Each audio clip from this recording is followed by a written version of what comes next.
Hello friends, আজ আবারও একটা সিরিয়াল আপডেট নিয়ে হাজির হলাম। সেটা হলো ফোনে দেখা এলো। তোমরা সকলেই জানো যে লাজু এসেছিল অনুভবদের বাড়িতে।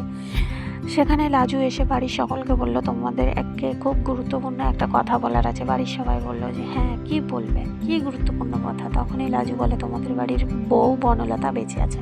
বাড়ির সকলে এটা শুনে অবাক হয়ে গেল এবং অনুভব এসে এটা শুনতে পেয়ে প্রচণ্ড রেগে গেল লাজুর উপরে এবং লাজুকেও খুব বকাবকি করে এবং সুদেবকেও খুব বকাবকি করে। তখন লাজু বলল যে সুদেবের সাথে তোমার তো অনেক মিল আছে।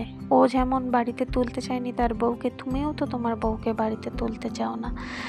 এটা শুনে অনুভব প্রচণ্ড রেগে গেল, আবারও লাজুকে খুব বকাবকি করলো এবং লাজু সেখান থেকে বার হয়ে গেল। অন্যদিকে দেখা যায় সুদেব লাজুকে বলছে, তুই এখানে আর কোনোদিন আসবি না। ওরা তোকে এত বকাবকি করে, তুই এতদিন কিভাবে ছিলি? ওরা তোকে এত বকাবকি করে, তুই এত অপমান সহ্য করে এতদিন কিভাবে ছিলি এখানে? লাজু বলল, হ্যাঁ, তুমি আমাকে ঘরে তোলোনি, তার জন্য বাধ্য হয়ে তো এখানে থাকতে হয়েছে। এই জন্যই তো এদের এত অপমান আমার সহ্য করতে হয়েছে। তা বন্ধুরা, আজকের ভিডিওটি এই পর্যন্ত। তা ভিডিওটি কেমন লেগেছে কমেন্ট করে জানাবে। যদি ভালো লেগে থাকে লাইক কমেন্ট শেয়ার করবে।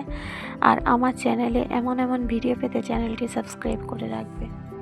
ধন্যবাদ সকলকে।